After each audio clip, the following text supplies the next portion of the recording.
मंगल भवन अमंगल हारी, द्रवहु सुदस रथ अजिर बिहारी।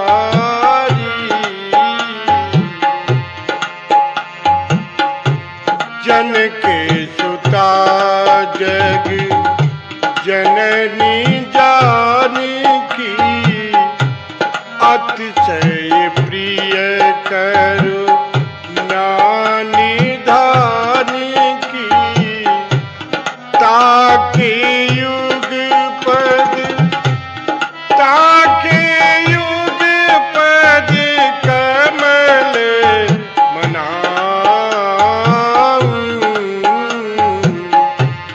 जासु कृपा निर्मली मति पाऊं।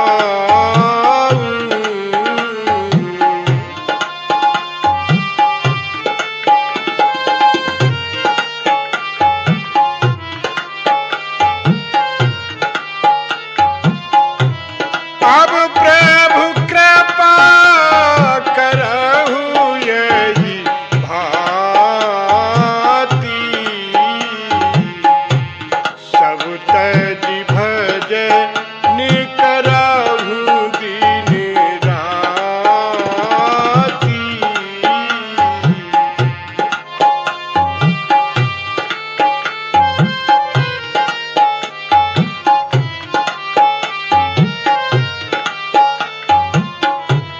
राम कीन चाहै सोई होई,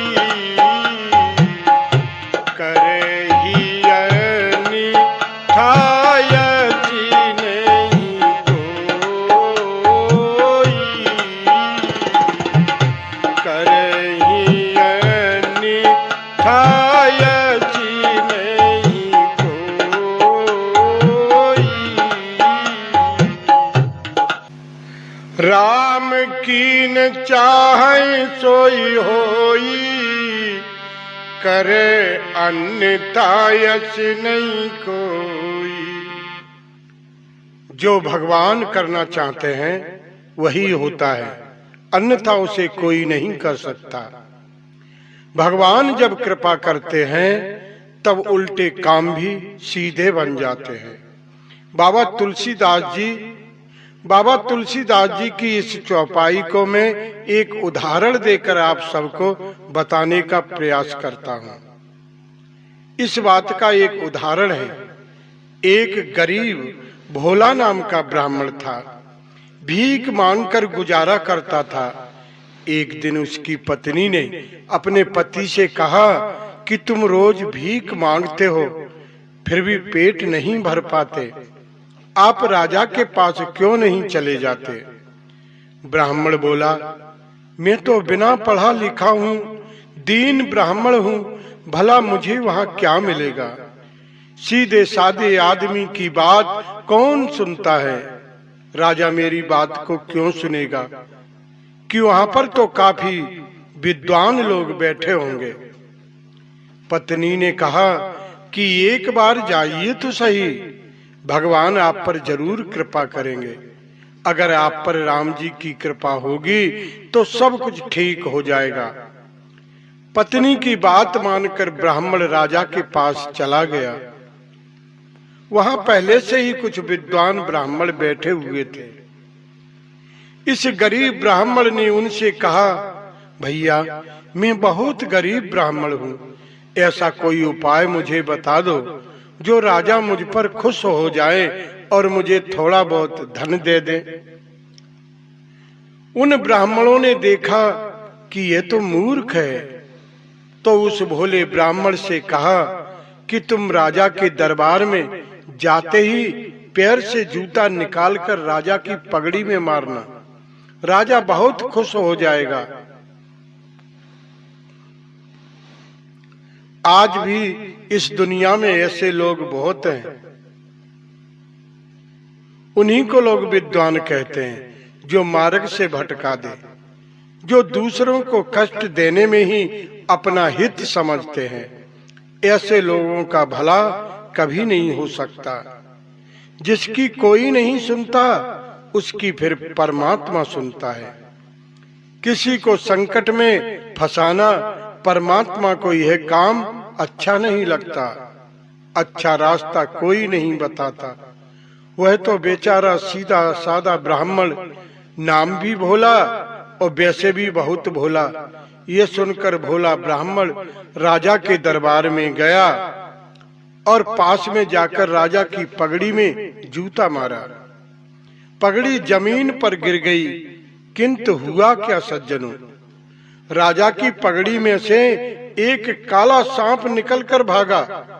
सब लोगों ने देखा। राजा ने विचार किया, यह ब्राह्मण तो बहुत विद्वान है। उसे पता था कि पगड़ी में सांप है।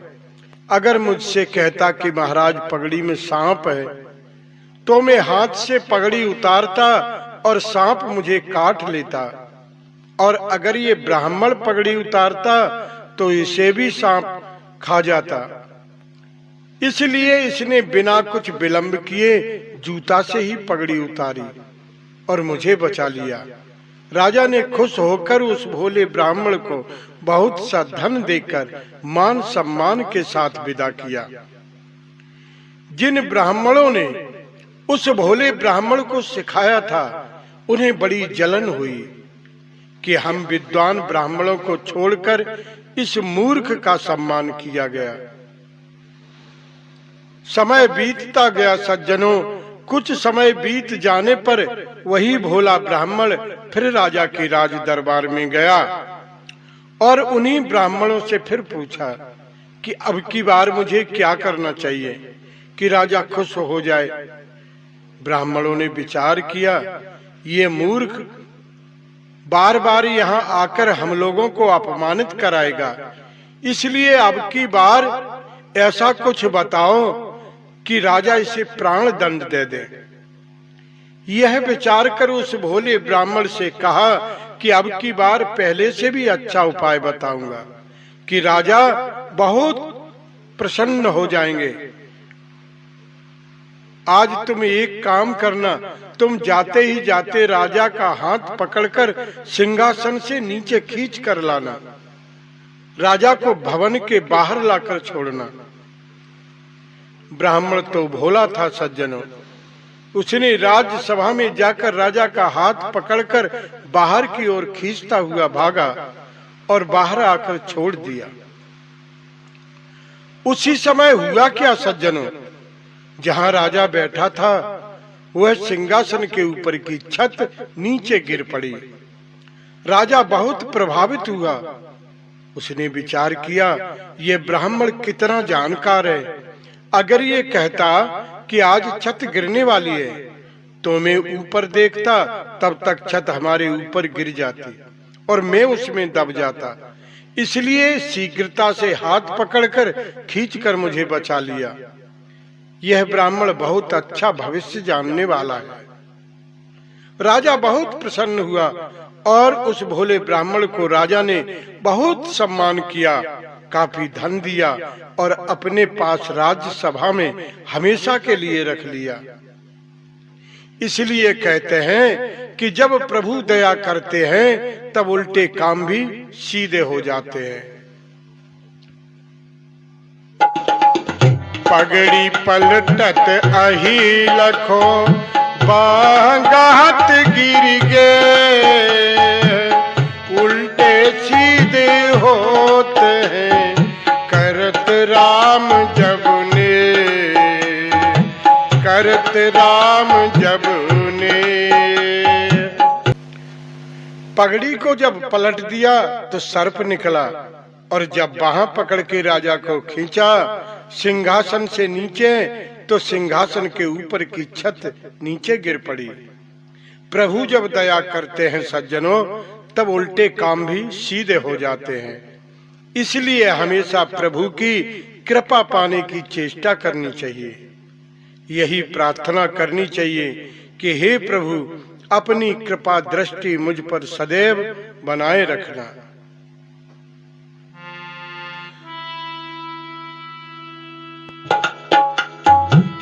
राम कीन चाहई सोई होई, करे अन्याय नहीं कोई।